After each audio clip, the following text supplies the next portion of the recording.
All right, guys, welcome back to another episode here with the Young Startup. Today, we have a special guest. His name is Yonden. Yonden actually reached to us on Instagram, found value in our podcast, and he thought he'd be a valuable guest. So we were chatting back and forth. We sent some emails, and we had to get him on here. So Yonden, we appreciate you booking the time with us and spending the time with us on Friday. You're actually the first podcast of 2022 for the Young Startup as a whole. I'm going to get you to jump in. Why don't you give a little introduction of yourself, what you guys do at Latched, and anything that you think our audience would benefit from before jumping into more of the conversation, more of the flow. Yeah, absolutely. Do you want me to give you a quick rundown of my story and all that? Yeah, Yeah. absolutely. We love this. Honestly, this story is probably the best part. So the Yeah. story, how you came into entrepreneurship, and also a little bit of background about your company as well. Absolutely. So yeah, my name is Yonden Sherpa. I'm the co-founder at Latched. We're a Vancouver based agency. We specialize primarily in the cannabis space. We're getting into like other areas, but we work with companies from like Deloitte 500, some of the fastest growing companies in the cannabis space. Work with clients both in Canada and the United States, and yeah, excited to jump on this podcast.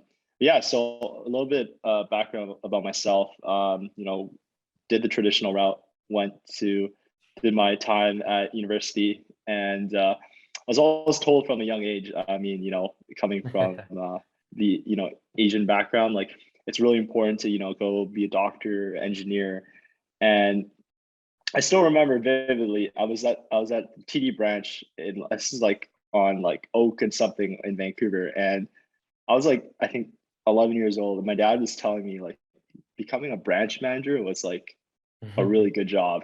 And in my head, I was like 120K. I was like, wow, that's a lot of money. And I think from a small age, I felt like I was in a little bit of a box, like in terms of the mindset. I was thinking like, how do I save all this money? I'm gonna retire and have $1 million or whatever. And I think it wasn't until so I switched high schools. I ended up going to private boarding, and that's where I met some of the richest people I've ever seen in my life. And I was just like, holy shit, these guys actually have money. And I think once I went to university, I was trying a lot of stuff on the side. I tried Shopify, all this stuff, like white label stuff, affiliate marketing, all that sort of stuff. I had some clients in the agency on the side, but it was really like, I still had to like, get a job or whatnot as well to kind of get the income there. But yeah, I had ran like, probably tried two agencies and, failed miserably. So, it's definitely, it was I would say a blessing because I'd lost a lot of money. And I felt like when I started the business not too long ago, a few years ago, I almost was at like ground zero again, like at zero. And it was pretty humbling because I got like put on my ass. Like I had one client that was paying me a lot and lost it, and then came kind of crashing down. So um, yeah, I think with entrepreneurship, the most important thing I would say is if you're trying to scale beyond seven figures, you need to have a team.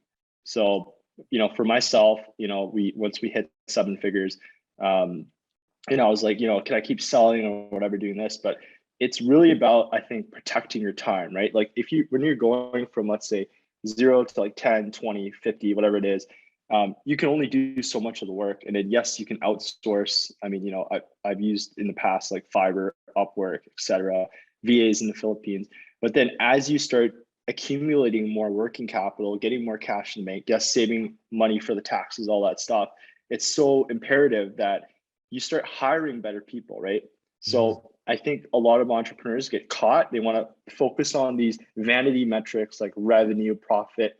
That's all great. I think it's important to have that. But what matters the most is, do you have a strong team, right? And in the agency business, it's about delivery. If I can deliver a great service, then my customers will come back over and over and over, and they can refer business. I can get more inbound if I'm running paid ads.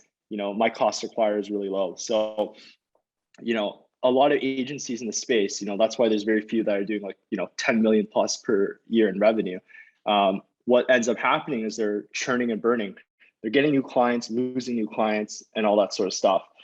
And unfortunately, what ends up happening, it becomes kind of a rat race and almost like a race to the bottom where, I'm sure with your guys' industry too, it's similar. People trying to sell at a lower price, right? But I think it's not necessarily the price; it's really the value, right?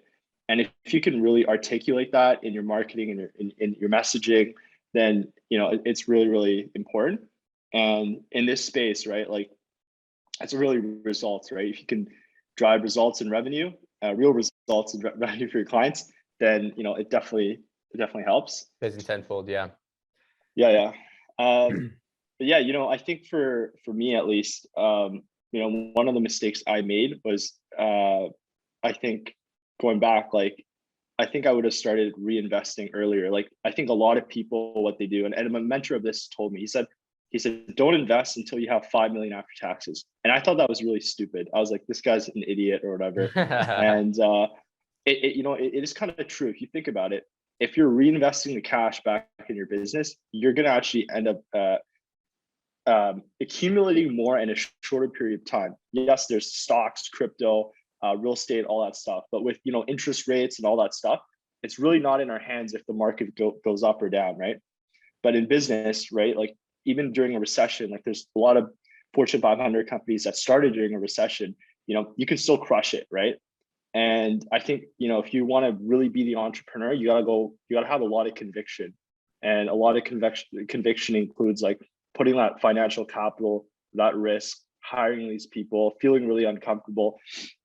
Because I think with entrepreneurship, it can be a trap. When you hit 7 figures, you're thinking, oh, I've done it, right? But then you got to keep going. It's like you hit almost like a base camp, and then you got to keep going. And then when there's near maybe the top, there's still more base camps to go, right? Yeah. And I think it's also important to level yourself up and find mentors.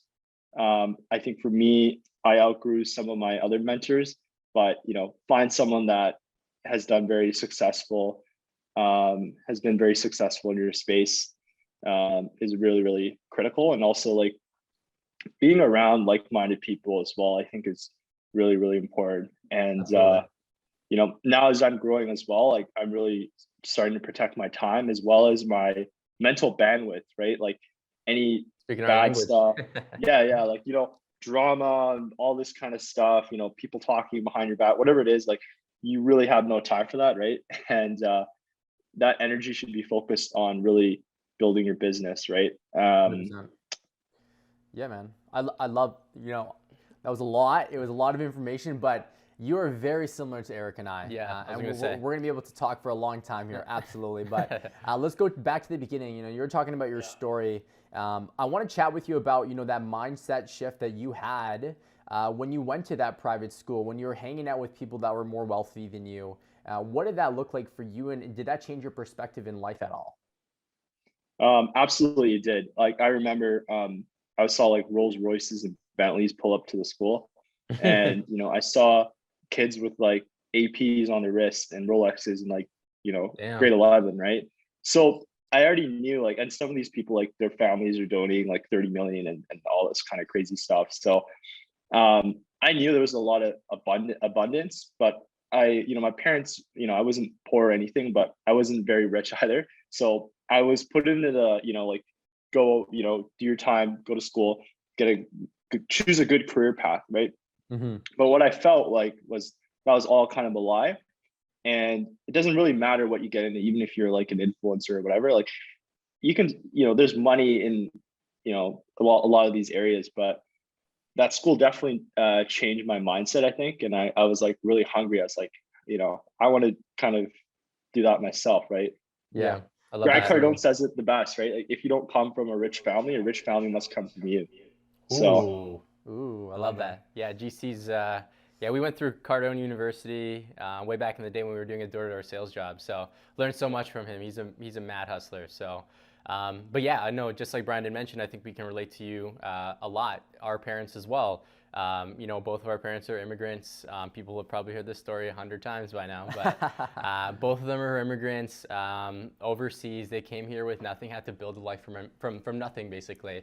And for us to get into business school, it was already a stretch, essentially. They wanted us to be engineers. They wanted us to be doctors. They wanted us to be surgeons, all that kind of stuff, which is so typical because they want that security. They want hey, you know what, have something where you can get a salary, pay the bills, support a family, so on and so forth. But when you're an entrepreneur, especially one that can feel it when you're growing up, we were always doing things to earn additional income as we were growing up. We had that gene in us, which was not typical for our family. But when you're an entrepreneur, you want so much more. And living on a salary, yes, you can work more hours as a surgeon to make more money.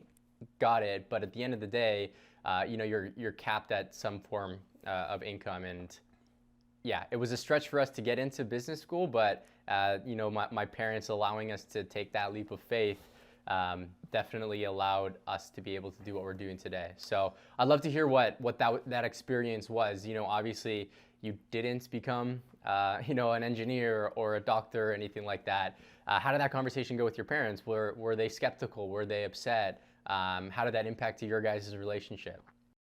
Yeah, it's interesting that you said that. So I remember vividly a couple years ago when I failed my other businesses and I told my parents I was gonna try again. It was just, I felt a lot of resentment and towards them, as well as a lot of anger. I was really, upset. And funny enough, I was actually living with them at the time in the basement. So I was just a kid in his early 20s in the basement. I was just shit, I have something to prove. I always felt like I had a chip on my shoulder.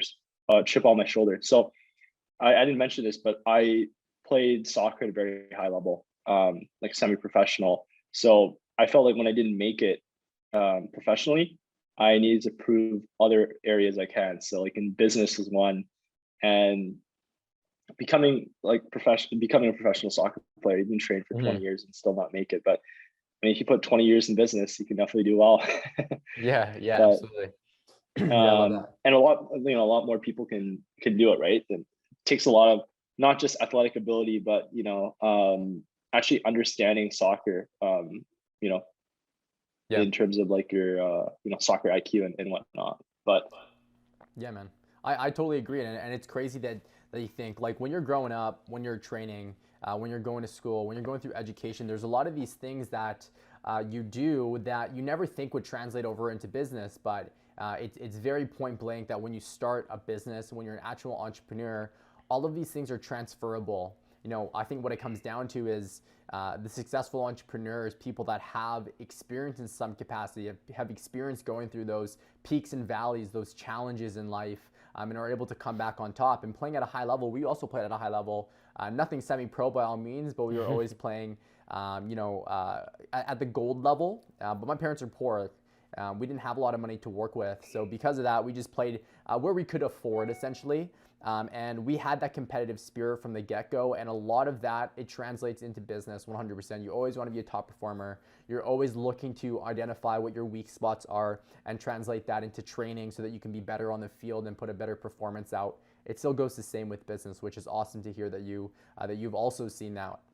I want to chat about you talking about mental capacity, but also your time, because we're the same way. To put things into perspective.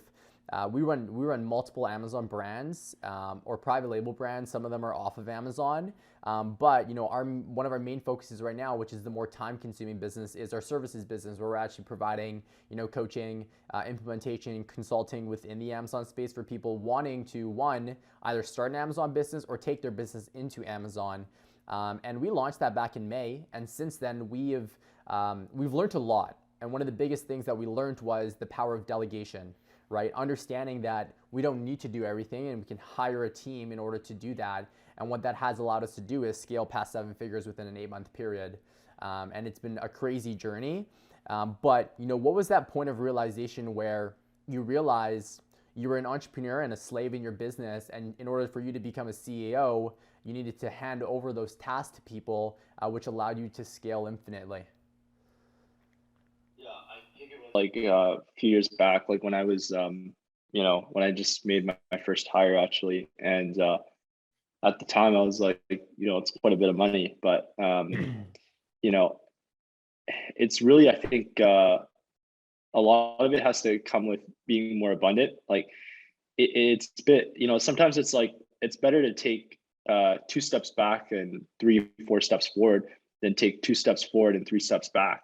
And that has a lot 100%. to do with, the margins and all that stuff that, at the end of the day, it doesn't matter how much you make, right? What matters is like, what are you actually doing in the business? Like, are you doing a $10 an hour task, or are you doing $1,000 an hour task? Yeah. And $10 an hour task is like, responding to client messages, or, sending out emails, or whatever it is, right? And then $1,000 an hour task plus is like, capital allocation with, building out SOPs, whatever it is, right?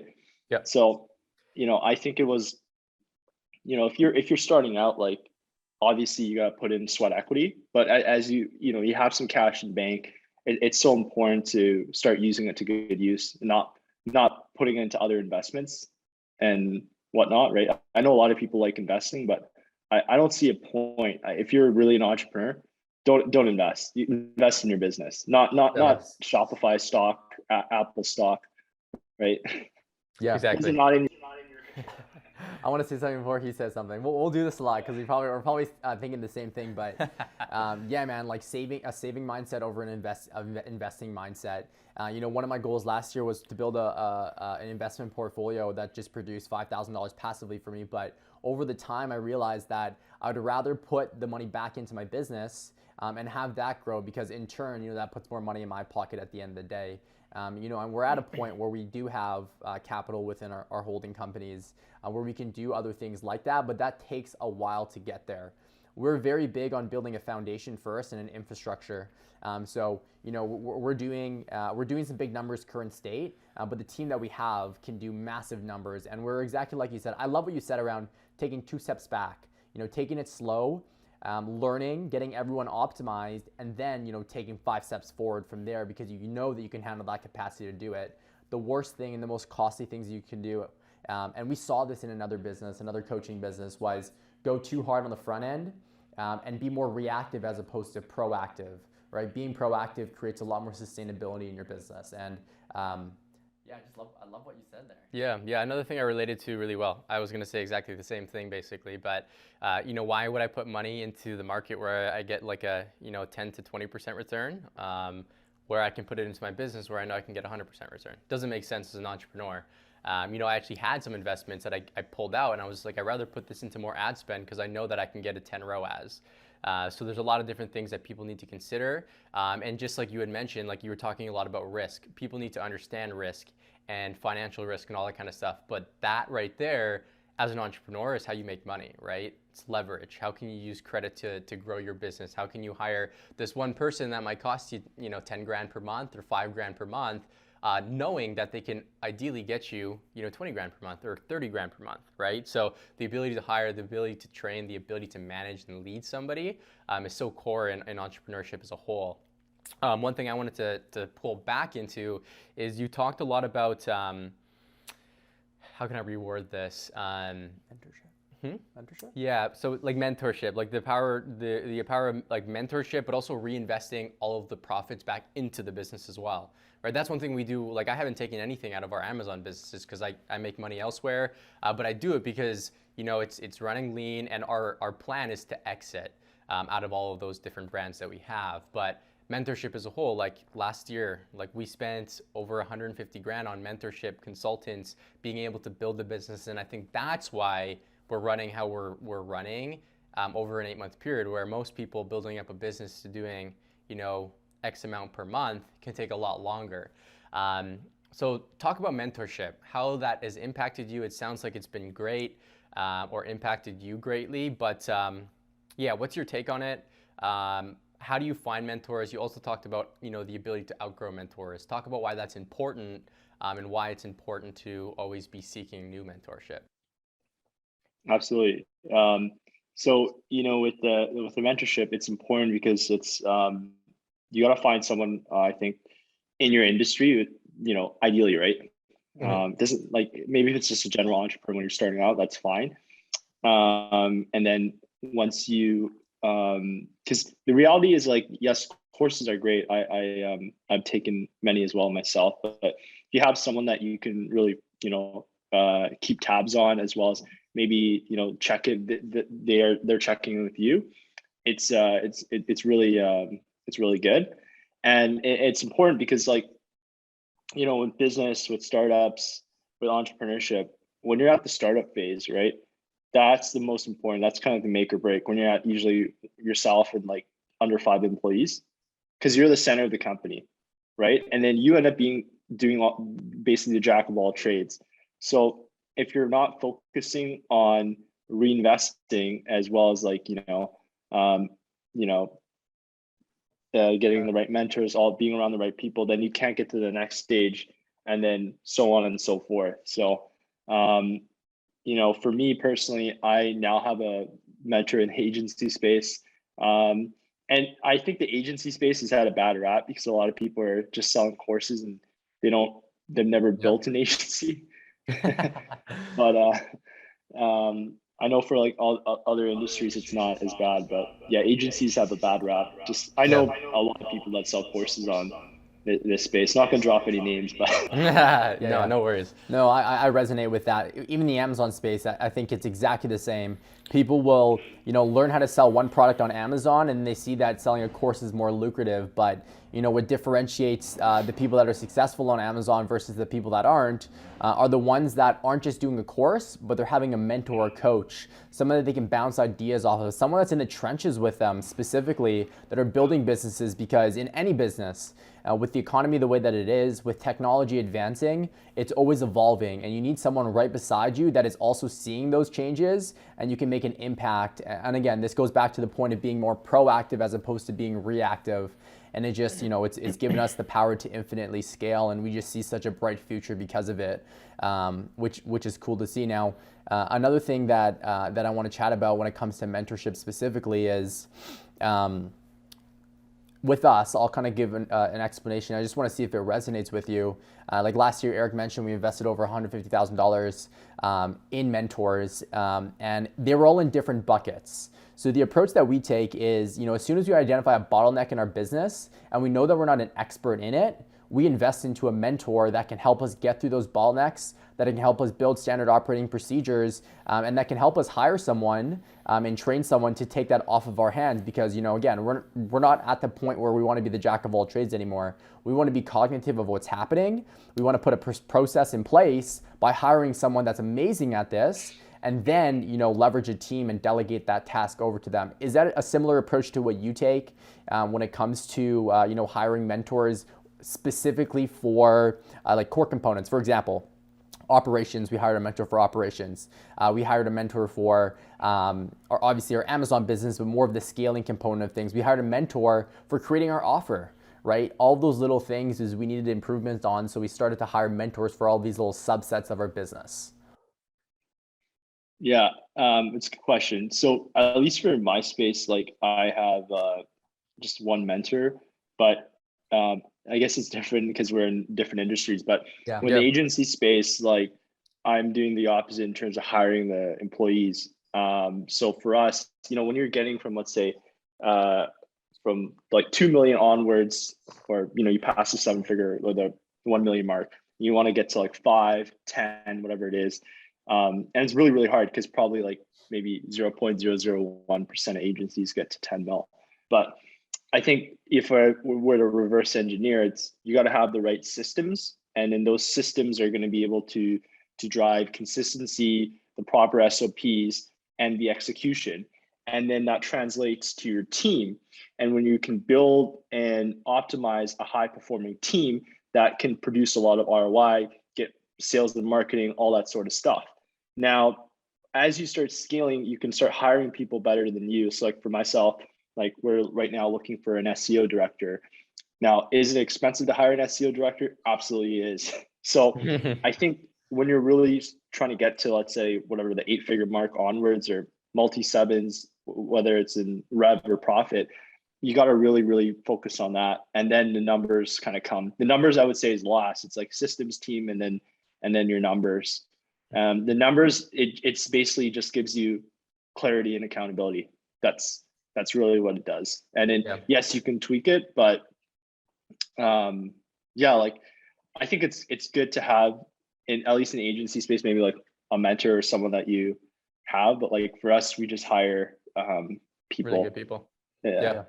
I love that. Let's chat more about your guys' agency, Latched. So, one thing that you said in your intro was you guys focus specifically on the cannabis space. I always say this to our students, but riches are in the niches.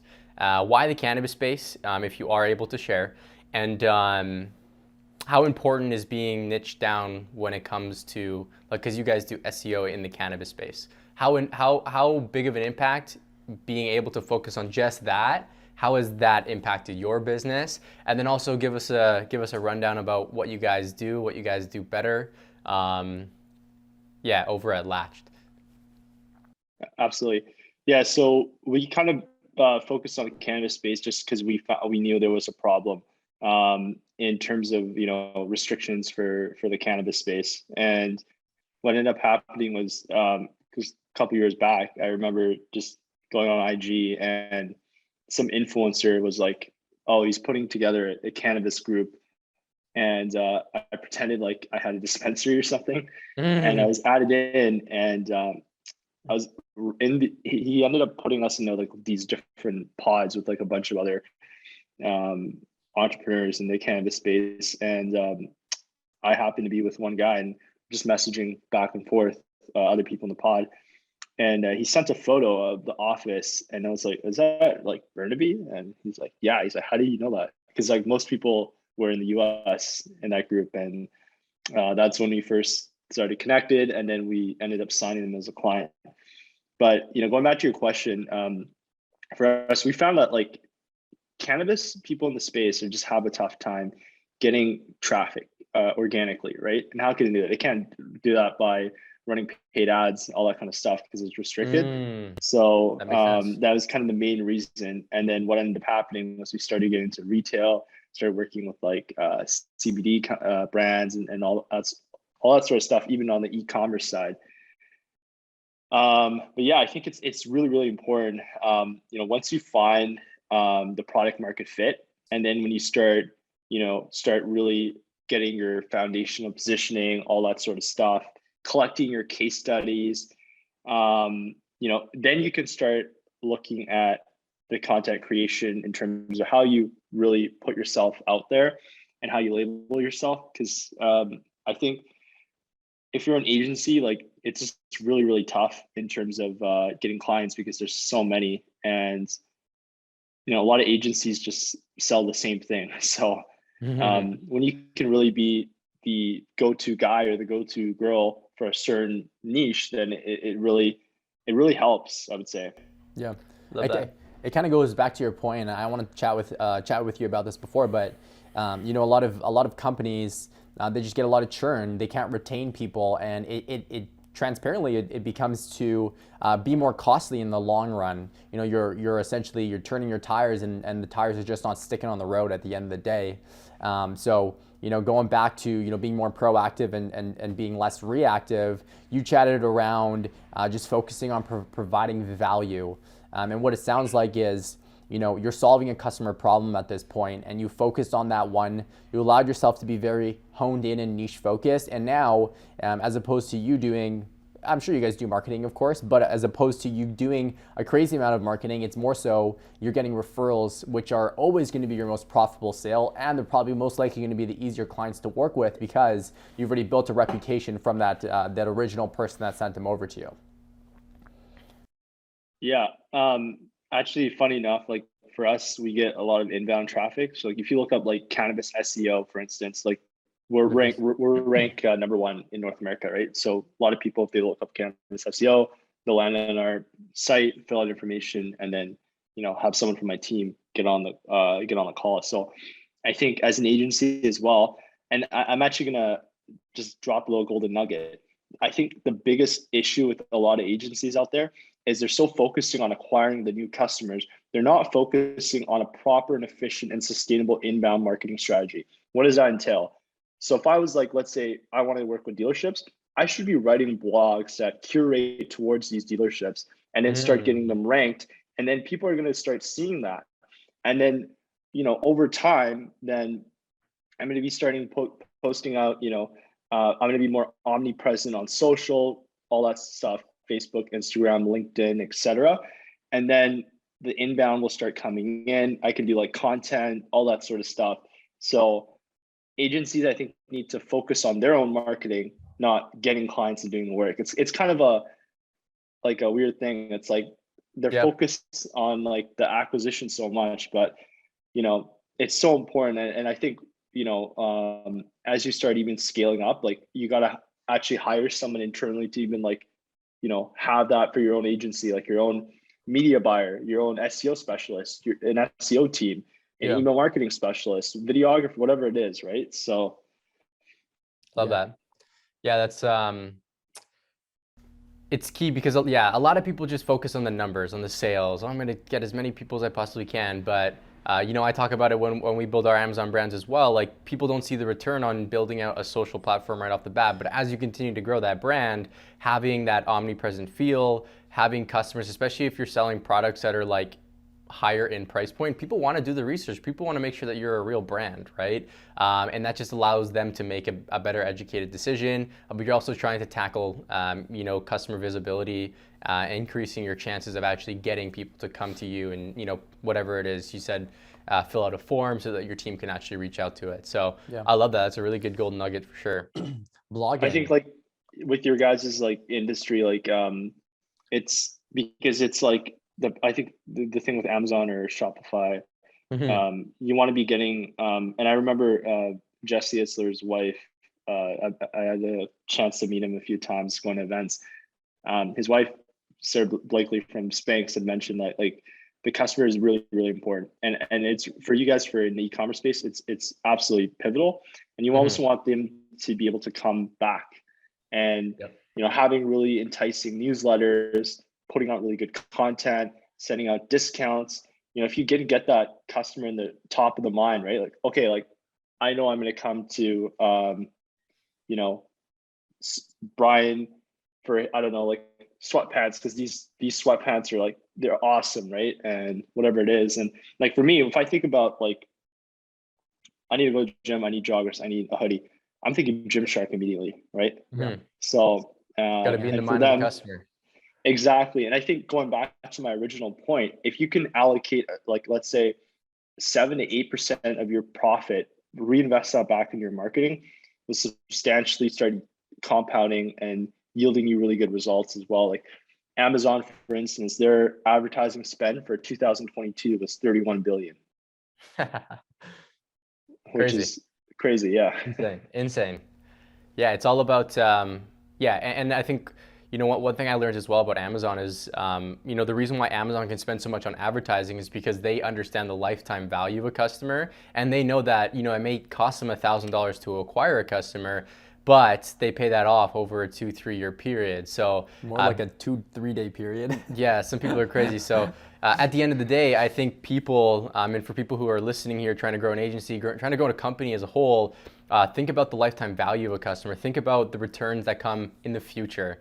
A lot of people are like, they're in testing phase. They're trying to run ads, for instance. They're like, none of this is working. I'm not making any money. But like, what's the vision of the company? Where do you want to go? And that's what people really need to start thinking about, because I think that's how people get very discouraged very easily, because they're putting money in.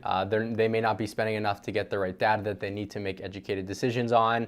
And they don't trust the process. Like, they don't trust the process, similar to what you had mentioned as well. Is like, sending value to people, sending emails to people, sending discount codes, trying to be top of mind, and knowing that eventually, maybe it's 20% of these customers will convert and buy, but 20% over time does a lot for you, for the bottom line, for the business as a whole. So that was a really good dual nugget for sure. Yeah. Do you, I know that you guys are predominantly SEO, but do you guys do like that omni stuff for clients, as in newsletter marketing? Do you guys do blogging for them, all that kind of stuff? Is that included in kind of like your targeting approach for them? Yeah, absolutely. That's a good question. So like I have a team of writers and we write over like I think it's 1.5 million words per month for our clients. Holy crap. So in terms of content, like we have a really good solid content team, really good writers. And in regards to email, we have a growing email marketing team. I think email marketing, even for the agency space is really, really critical. And I think you want to do it where you're not bothering people. Like in my Yeah. personal email, I get so many emails as you guys probably same thing, Oh right? yeah, Like, man. It's crazy. I had to hire a virtual assistant and an executive assistant just to control the 10 plus emails that I have. It's crazy. Yeah. yeah. So I think it's like, you want to send it maybe like bi-weekly or monthly, right? Yeah. Yeah. Any You gotta type have a of kind value of a goes through. strategy. Yeah, Yeah, absolutely. but I think the inbound is really, really important, even for, I guess, I don't know too much about Amazon, but Amazon too, right? If you can follow the algorithm to get your, certain keywords indexed, so you're showing Yep. up as well, like it's really, really important too. Yeah, Yeah. yeah, absolutely. From an SEO perspective, the one thing that just so that the one thing about Amazon is they retain all of their customer information, meaning we have no access to that. First name, last names, email, addresses. We get addresses, so they keep all of that. But there's always strategies that we teach on trying to acquire that email in different kind of marketing strategies and forms, whether that be social, whether that be through the actual delivery of the product. But yeah, it's been key. It's been fundamental. And it goes all back to the point of just providing more value and just trying to create your brand, your company into more of a household name. I always like to give this example to my students as well, and you'll probably resonate with this, but like if I purchase on Amazon and I'm wearing this hoodie, and then I have a friend that says, hey, that's a nice hoodie, where did you get it from? If I received it in just like a regular Amazon packaging, if I didn't up the customer experience, I would just say that I got it from Amazon. But if you created, great branding, you created a better customer experience, you provided value within that package beyond the actual product itself, and the brand was, let's call it Nintendo, just for the sake of a brand name. They're gonna say the brand name instead of saying it's from Amazon, right? So that all goes back to the point of understanding your customer, but providing value, and you're just going above and beyond and creating that better customer experience, because retaining your customers or acquiring your customers on the front end it's always going to be the most costly. But if you can monetize the back end, that's where you really start to see, going back to Eric's point, lifetime value from that customer. Absolutely. That's actually really important what you just mentioned, because in the agency space, it's the same thing. In the first 90 days, if you have the right processes in place, whether it's putting an account manager, having your onboard team, onboarding a customer and making that seamless, you can almost get referrals and even upsell customers, right? Yep. And there's a lot of strategies like you can do. Like I know, maybe you can lower your monthly retainer and then have it where it's let's say it's a e-commerce client, for instance, right? You can do a percentage of new monthly recurring revenue. Yeah. Right. So Yeah. like, let's say, I don't know, they're making like 50K a month, and then that's the baseline. Anything above that, you can take a cut. So it's really trying new strategies, and ultimately, yeah, client LTV, like if you have, and I think I realized this too, like for me, I'm not the best at chatting with clients. And I hired someone really, really good for that. So my mentor told me this too, and he built 2 companies. He sold one for 400 million, another for 100 million. Damn. And he told me, he's like, you gotta hire people better than you. You gotta just fill the room with alphas or something. Yeah. Yeah. Exactly. So maybe in today's, like, how society is, like, you want to just build a really good culture, but hiring people better and smarter and faster than you is like ultimately almost like the cheat code to I agree. increase the rev. And yeah, It is the cheat code, 100%, man. At the end of the day, we only know so much, right? We can go acquire or reach out to mentors. We can get consultants in place, but if you can hire someone internally, someone that it has been in the agency space, a director in the agency space that has the metrics and the resume at the end of the day, that has already done what you're looking to achieve, it is the fast track to growth. Yeah. Exactly. Cool, man. This has been awesome. I don't know if there's anything else you want to chime into, but the last question, and feel free to chime in whenever. The last question we always like to ask everybody that comes on the show is, obviously you had this entrepreneurial grind or spirit that was part of you as a kid. If you had to give yourself advice, for you being a kid, but also, we cater a lot to the younger demographic, people who have ambitions to be entrepreneurs, people that, are just getting started per se and are kind of like, our age, low 20s, maybe higher 20s. What advice would you give to them, and what advice would you give to yourself if you were to look back at when you first started your entrepreneurial journey? I think if I were to go back, I would say when you're younger, it's better to take the risk, because when you're older, let's say if you want to get married or whatever, or have kids, or have family. I've actually, I'm part of entrepreneurs organization, and I'm probably one of the youngest ones in the cohorts. And what I've noticed is people there that are running companies, multi seven figures plus, they have like kids, spouses, all sorts of stuff. So when you're young, don't take it for granted. Don't go on don't look up NFTs and all this stuff. Maybe unless that's your thing. But I think if you really focus on one area in business or whatever it is, then just kind of become that expert, and don't get distracted by all the things on the side in terms of whether it's the media or a new crypto coin, a new dog coin that came out, right? That, I think that's all distractions, and you just really got to put your head down and work. But going back to my point, right, when you're younger, you have more energy too, right? And you can really use that to your advantage. As you get older, it's you still have energy, but you get more tired. I remember when I was 19, 18, I could go out drinking and then next day write an exam, or I don't know, play a soccer game. So yeah, times have changed.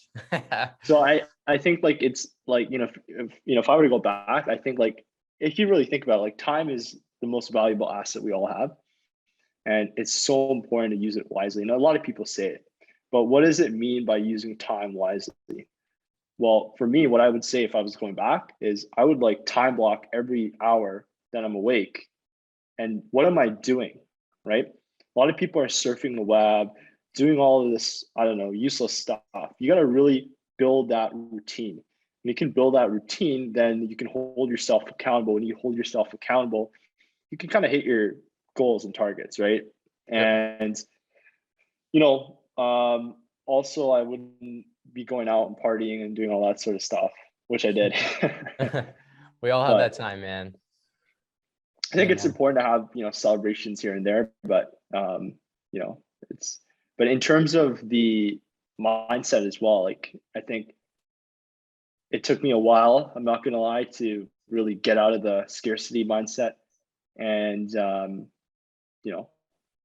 just keep reinvesting and getting better people, getting better, getting a better team, and ultimately, right, if you're in it for the long haul, I know a lot of people that are running ads and on YouTube and stuff, they're making entrepreneurship really easy and glamorous, and it really isn't. I get there's these lifestyle entrepreneurs, or what, business owners or whatever, the 4-hour work week. I've never heard of anyone that's successful that does a 4-hour work week. unless you have a lot of capital, maybe you have a trust fund or wealthy parents and they just gave you a bunch of money and you bought a company, and maybe, I don't know, 4-hour work week works there. But for most people, 99.9% of people, you got to put in the sweat equity. 100%. So if I was to go back, I would just grind and I would just use the negative energy to fuel me more. I felt like I was more dragged. I was even my friends at the time, they were like, Yonden, what are you doing? Why are you starting a business again? You messed up. Just get a job. What are you doing? Go do a master's degree. Yeah. So, and the list goes on. So I think like another one's environment too. Like if you have a good environment, then I think it's really, really key as well. And I know a lot of younger people have parents that want them to do certain things, but Yeah. if you have full conviction, then again, not financial advice, but I did everything the opposite what my parents told me to do. And yeah, I mean, I am where I am today. So Yeah. Yeah, man. We resonate a lot with what you're saying. We're very similar, honestly. Like like environment, I think you hit the nail on the head there. 2 years ago, 3 years ago, actually even more so, when we were working corporate, our environment changed, right? We were in a very high volume sales role, making a lot of money, but also working very long hours, like 10, 14-hour days. And I don't want to say we neglected our friends, so to speak, but we more so, pushed them towards more as acquaintances, as opposed to being like, us identifying our actions with those people. And what that allowed us to do was capitalize on the opportunity that we had right in front of us. Same one with business. And now fast forward to today, those same people are less acquaintances and more friends because we've pulled them up. They're more inspired by us now, and they thanked us for the opportunity, and they understand what we did in the past towards because of what we've been able to achieve now. Exactly. Yeah. Surrounding yourself with the right people is so important, and just knowing where your energy is going, right? Like I'm a big energy guy. You talked about mental capacity. It's the same thing, right? Like if you have this one rough conversation with a good high school friend that you used to go partying with a lot, it's it can throw you off course, and protecting that energy is so damn important. So love what you said for sure. I think also I want to add another thing, like the shiny object syndrome. Now I fell to that trap. I bought some nice watches, I bought certain things, but I think it's important as well. Like, you shouldn't be fixated on buying the Lamborghini or buying whatever is cool, right? And should be focused on actually like going all in and actually making it work. Because I think a lot of people talk about like essentially these shiny objects. If you buy them, they feel great, but in hindsight, they actually set you back. Yeah. Whereas if you would actually put that money into good use in your business, you could be making way more. I understand that Rolexes have gone up in value, but I'm sure if you put that into Facebook ads and you're running a coaching business, for instance, or whatever it is, then you'd be yielding more in terms of value. So Absolutely. Yeah. Yeah, man. You talk our language for sure. We got to get together one day for sure and just chat over a coffee or something or a meal. Yeah. Absolutely. Yeah. Cool, man. I'll let you wrap it up, Brian. We do this a lot. All right, man. Well, we appreciate you coming on the Young Startup. I'm sure a lot of people got a lot of value. I can hear the humbleness in your voice, and we can also hear the wisdom that you have. The experiences that you've gone through have really put a good head on your shoulders. So thank you for sharing the value to the audience. Pimp Yourself Out is if you're open to sharing, where people can find you, anything about the agency, if people are interested in chatting or contacting you, how can they get a hold of you? Absolutely. So best way to get a hold of me is probably my personal email, yonden96@gmail.com.